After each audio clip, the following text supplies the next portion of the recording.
we will meet them again. Yes, later in the program. The rainforest is the oldest ecosystem on Earth. And I will make a metaphor now. It's close to 100 million years old. So let's say that equals 1 year, just to make it understandable for us. And this 1 year goes from this wall to that wall. So then it goes on, it goes a little down and up, but the rainforest is there, develops its diversity. In March, there is a catastrophe and all the dinosaurs going away. The rainforest continues. Several ice ages with 3,000 meters of ice in Scandinavia. No human being, no trees. And then it goes on, and we, Homo sapiens, in 31st of December, Homo sapiens start to do agriculture. So then we are over here, and you can't see me. But then 1 hour before midnight, 1 hour out of this 1 year, we are agriculturalists. It doesn't really do much damage to the rainforest. But 1 second before midnight in this 1 year of the rainforest, we, Homo consumens, have been able to destroy half of it. So I'm part of that second. It's my generation. And then I know it's important for the next second. Francis Seymour, we have chosen you out of all other possibilities in the world to make the keynote speech because you've been on the ground and you're a researcher and has been, among other things, leading CIFOR for many years. Welcome.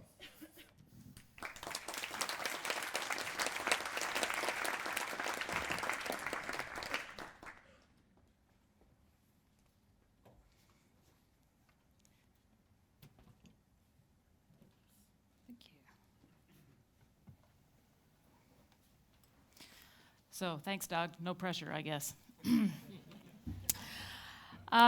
Let me start by congratulating Rainforest Foundation Norway on its 25th anniversary. I'd say that the foundation has done exceedingly well in doing 2 very different things. The other speakers who are sharing the stage this morning demonstrate that the foundation is relevant and respected and influential in forest and climate policy circles here in Norway. And the representatives from the rainforest countries sitting among you in the audience demonstrate that the foundation has developed a very strong partner network in communities around the world. Now, 5 years ago, I was also invited to speak at the 20th anniversary, and perhaps it's a bit presumptuous of me, but I'm already making my plans to come back in 2019. Now, last month, while I was on a trip, I stumbled upon a street protest. And the protesters were demonstrating against a prospective transaction, a land transfer between a large area of publicly owned land and a private company. Now, the local communities in that area were very concerned that the private company was going to convert the forest to agriculture to produce a globally traded commodity. Protesters claimed that there had not been adequate public consultation and that the land transaction was proceeding without the necessary environmental impact assessment. There were allegations in the press that some swampland had already been illegally drained. Local communities were especially concerned that the conversion of the forest to other land uses would have profound impacts on water quality in the 3 rivers that came out of this area of forest, and that it would adversely impact the freshwater fisheries as well as the coastal fisheries nearby and impact the local tourism industry. The protest was also joined by environmentalists. They were concerned that development on this tract would have a severe adverse impact on several charismatic species of wildlife, and some of which were endangered. Does this sound familiar? Do you think it was in a peat swamp forest in central Kalimantan? Actually, no. You might be surprised to learn that I encountered this protest in my home state of North Carolina, back in the United States. Frankly, I was on my way to the beach, hoping to take a week's vacation from forest issues, but no such luck.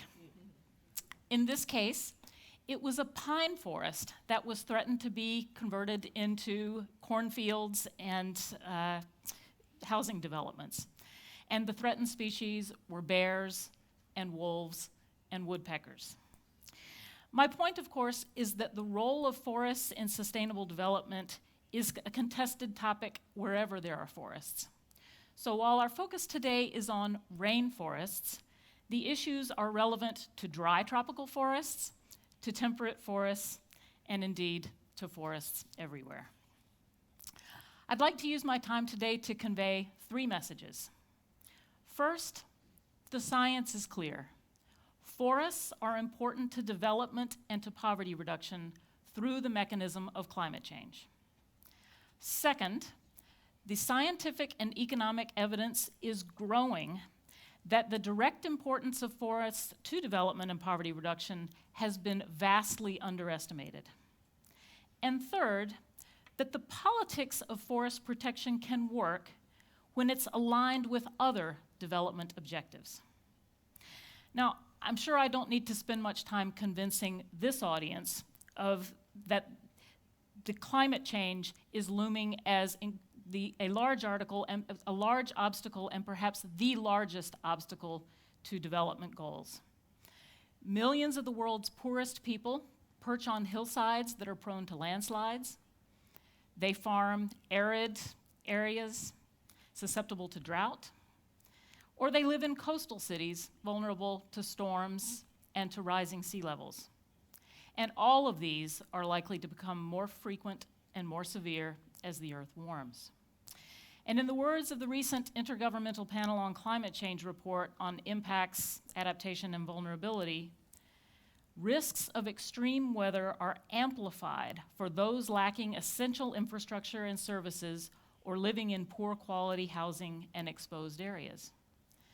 The IPCC goes on to say, climate change impacts are expected to exacerbate poverty in most developing countries and create new pockets of poverty with increasing inequality. My colleague at Center for Global Development, Jonah Bush, summarized the IPCC report in a fabulous blog post entitled, "Climate Change is Regressive." One reason climate change is regressive is that low-income households and low-income countries lack the assets that cushion natural disasters in rich countries. That makes them vulnerable to significant setbacks from just a single severe weather event. For example, prior to Hurricane Mitch in 1998, Honduras was making steady progress in reducing poverty. But Mitch is estimated to have caused almost $4 billion worth of damage and losses, but the impacts have also been long-lasting. Despite growth rates averaging 6% per year in the 2000s, the country remains one of the poorest in the hemisphere.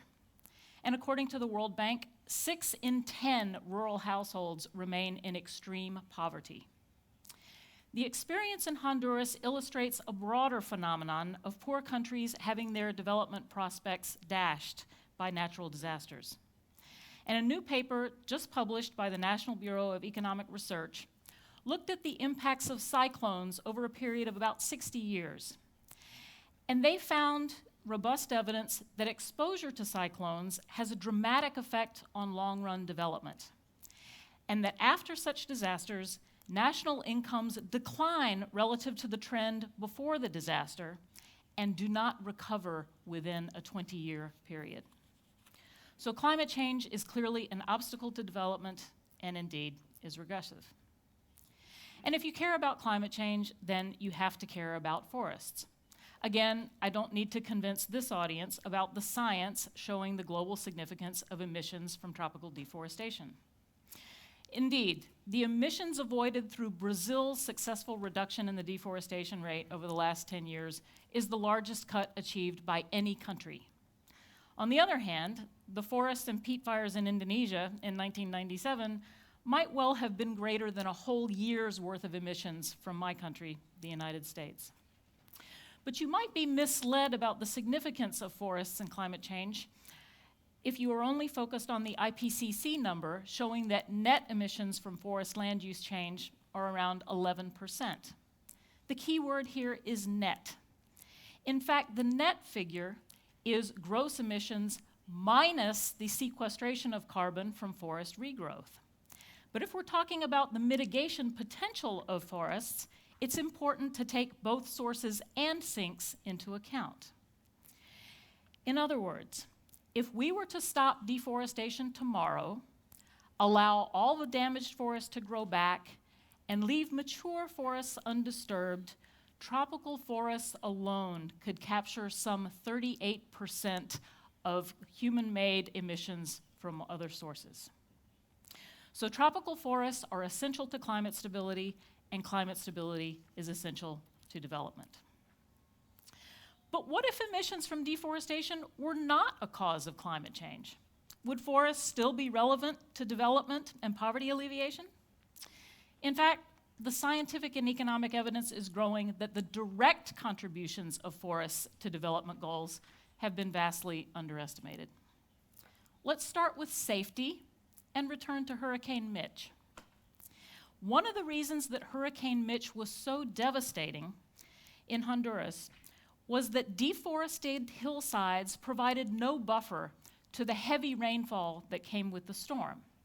And without trees to slow down the water, the runoff had much greater impacts on downstream infrastructure than would otherwise have been the case.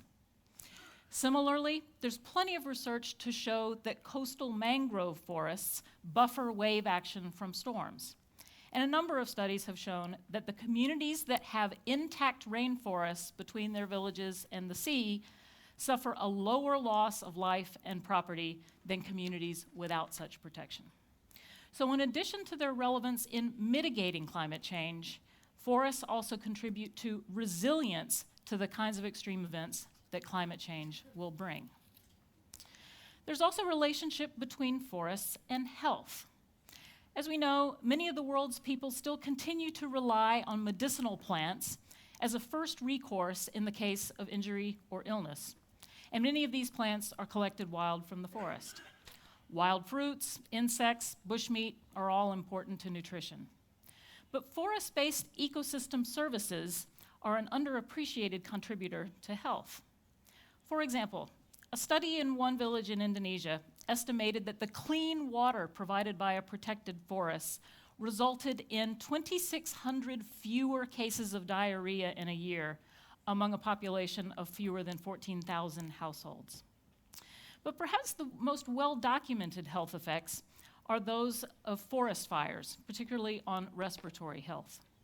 One study estimated that the forest fires in Indonesia in 1997-1998 caused more than 15,000 infant, child, and fetal deaths, and that poorer areas were hit harder. And even though it's the haze in Singapore that makes the international news, it's actually the people in Indonesia closer to the fires that are suffering the most adverse effects. And this is just one example of a more general conclusion made by Katrina Mullen in a forthcoming paper about the economic valuation of forest-based ecosystem services. Such services tend to be most important to the people who live closest to the resource, so forest loss has a disproportionately negative impacts on local and usually poorer people. So in this respect, forest loss is regressive. So how about forests and energy? In the same way that people without access to modern medicine go to the forest instead of to the drugstore, people without access to modern energy services go to the forest for fuel wood and charcoal instead of flipping a switch. But forests are also essential to hydroelectric power generation because it's the forested watersheds that regulate the quantity and quality of water that's necessary to fill the reservoirs behind those dams. Last year, scientists at Conservation International published a geospatial analysis of all the watershed areas above all of the large dams across the tropics. And they found that cloud forests, just one type of forest that covers less than 5% of the relevant land area, were responsible for 21% of the surface water flows into those reservoirs. And by controlling sedimentation, the forests also extend the life of the reservoirs themselves. And that brings me to forests and food security. As with energy, a key linkage is the role of forested watersheds in providing water for irrigation and protecting the irrigation infrastructure from sedimentation. But new research suggests that forests may play a larger role than previously thought in generating that rainfall in the first place. Recent papers have advanced a new and still controversial theory that condensation and evaporation from forests is what drives the atmospheric pressure gradients that in turn drive the wind and rainfall patterns around the world. And in fact, one of the authors of those papers has just relocated to Norway and is in our audience today. Smile and wave, Doug Scheel. And if this theory turns out to be correct, it would make the role of forests in ensuring food security even more important, because it's forests that attracts the moist air from the oceans into the inland breadbaskets of the world. As a side note, it's unfortunate that the food security debate continues to be securely located in what I'll call agriculture world, and not much in forestry world. Because that tends to perpetuate myths that agricultural extensification at the expense of forests is necessary to feed the world, or that agricultural intensification alone is sufficient to save the forests. But Brazil has shown that you can reduce deforestation even while increasing agricultural production. And though agricultural intensification has been part of the story, a greater role has been played by changes in regulatory and market conditions, such as the creation of protected areas and indigenous reserves, better law enforcement, and withholding public credit from high deforestation municipalities. Lastly on this topic, a word about the relationship between forests and income. Development planners often assume that converting a forest to a productive use will automatically lead to an increase in rural incomes. And indeed, a study by Ken Chomets in 2006 showed that the conversion of forests could either increase or decrease poverty, depending on the specific circumstances. And those include such things as how much income local people are already getting from the forest before conversion, and whether or not they are the ones to benefit from the new revenue sources. One of the research projects that was ongoing while I was still at C4 was a very ambitious effort to measure the amount of income that local communities derive from forests. The results of that research, which covered more than 8,000 households across 25 developing countries, and was in fact led by Norway's own Arild Angelsen at the University of Life Sciences, were finally published this year in World Development. They show that on average, households in and around forests in the tropics derive more than 1/5 of their income, 21%, from forests. These results are significant for at least two reasons. One is that 21% is a pretty large share, on par with the amount of income that comes from agricultural crops. But the second reason these results are significant is that this income is almost entirely invisible to national policymakers. Subsistence income from the forests and informally traded forest products tend not to be included in national statistical accounts. And of course, many of the benefits of the ecosystem services I've just described also tend not to be captured in national accounts. So the forestry sector's contribution to rural incomes and well-being is systematically undervalued. I hope I've convinced you that forests are critical to development and poverty reduction, even if we completely set aside their relationship to climate change. I now turn to my third point, regarding the potential to align forest protection with other development objectives. 25 years ago, if you had joined a discussion about forests and development, chances are the focus would be on trade-offs. The governments of forest-rich countries were understandably challenging northern countries, saying, hey, why should we sacrifice our national development prospects for your interests in saving the toucans and the tigers? And at the same time, in a separate discourse, representatives of indigenous peoples and other forest communities were challenging Western conservation models, saying, understandably, hey, why should we be forcibly evicted from our lands to serve your approach to wildlife protection? Forest protection was seen as antithetical to both national development and to local rights, and that forest protection involved these trade-offs.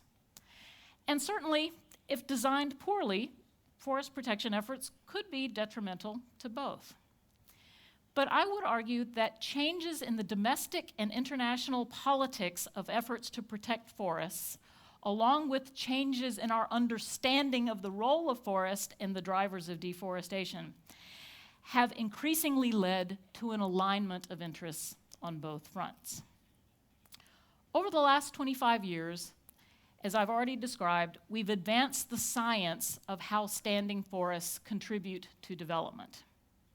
And we've also realized that finance, trade, and consumption of commodities such as palm oil by rich countries is a driver of tropical deforestation, increasing a sense of shared responsibility for the problem. But that's the subject of a panel later this afternoon.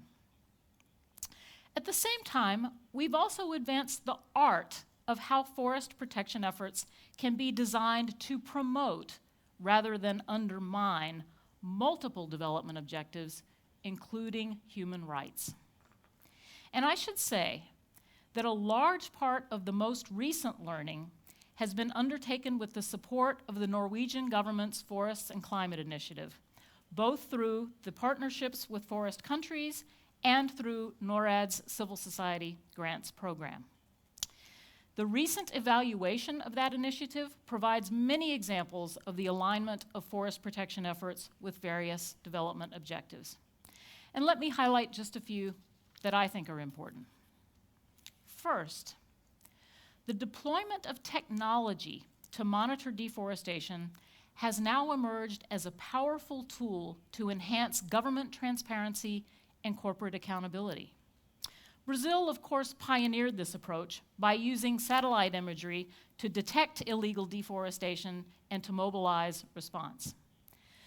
And last year, when the haze from forest fires in Indonesia was getting international attention, civil society groups were able to pinpoint hotspots from the satellite imagery analysis and attribute responsibility to specific corporate concessions. And within 6 months, the world's largest trader of palm oil had committed to a no deforestation, no peat, no exploitation policy. Second, greater public awareness of deforestation has drawn attention to underlying drivers, including corruption. In Indonesia, the National Red Task Force entered into a partnership with the Corruption Eradication Commission, and I suspect that prosecutions of forest-related crimes are likely to improve both respect for the rule of law and to provide greater protection for state assets more generally. And third, at the Rainforest Foundation's partner retreat yesterday, a women's rights activist eloquently highlighted the potential of using free, prior, and informed consent processes to ensure that women's voices are heard in forest land use decision-making. And once that genie's out of the bottle, she ain't going back in. But perhaps of most relevance to the focus of this conference, the focus on strategies to reduce deforestation has provided an opening to assert the rights and roles of indigenous peoples in forest management. Again, in Indonesia, the National Red Plus Task Force solicited maps of indigenous territories to include in their spatial analysis of forest cover. And according to one indigenous activist from Indonesia, that made indigenous peoples visible for the first time. And a subsequent constitutional court decision invalidating the state's claims to customary lands has paved the way for legal recognition of those territories. And that's overdue, because there is clear evidence from many studies around the world that the presence of indigenous peoples is associated with less deforestation. So the $100 million commitment that the minister just announced this morning will be money well spent. So, transparency, accountability, anti-corruption, gender equality, indigenous rights can all be served by forest protection efforts. And these benefits are in addition to the climate mitigation benefits, increased resilience, contributions to development goals served by keeping forests as forests, all of which I've already described. And if the efforts of forest-rich countries to reduce deforestation are financially rewarded by the rich countries, such as Norway, willingness to pay for performance, new north-south revenue streams can be deployed to create new institutional capacity in the recipient countries in a whole new model of development cooperation. My conclusion then is that forest protection can be progressive, contributing to sustainable development, poverty reduction, and much more. Let me close on a note of optimism. Although tropical forests continue to disappear at a high rate, I believe that the more the local benefits of maintaining forests are known, the more likely the issue will be a political winner. I'm not sure what's going to happen to the pine forests in North Carolina that I told you about a few minutes ago, but I do know what happened in another case in my country. You might have heard about the controversy in the United States back in the early 1990s over a little bird called the spotted owl. The 5th Congressional District in Oregon was ground zero for wars between timber industry interests on the one hand and environmentalists on the other about whether logging of those forests should continue or be stopped in favor of protecting the spotted owl. There was a great deal of local resentment over the interference of the federal government and citizens from other states presuming to tell Oregon what to do in managing its forests. One of the candidates running for Congress at that time commissioned a poll to understand voter attitudes about forests. When asked whether they would be willing to sacrifice timber industry jobs in order to save the spotted owl, fewer than 50% said yes. But when asked whether they'd be willing to sacrifice timber industry jobs to save the salmon fisheries, more than 90% said, save the salmon. The candidate ran on the salmon issue, got elected, helped protect the forest, and now there's a U.S. Forest Service trail that bears his name. That candidate is now my husband, and yes, there is a Mike Kopetsky Trail in the Opal Creek Wilderness area. So to sum up, climate change is a disaster for poor countries and poor people, and protecting forests is essential to climate stability. Beyond their contribution to climate stability, forest goods are an important contribution to resilience, safety, health, food and energy security, and income. And if designed appropriately, forest protection efforts can advance other development goals, not least the strengthening of the rights of forest peoples, and can mobilize domestic political support for action. Thank you.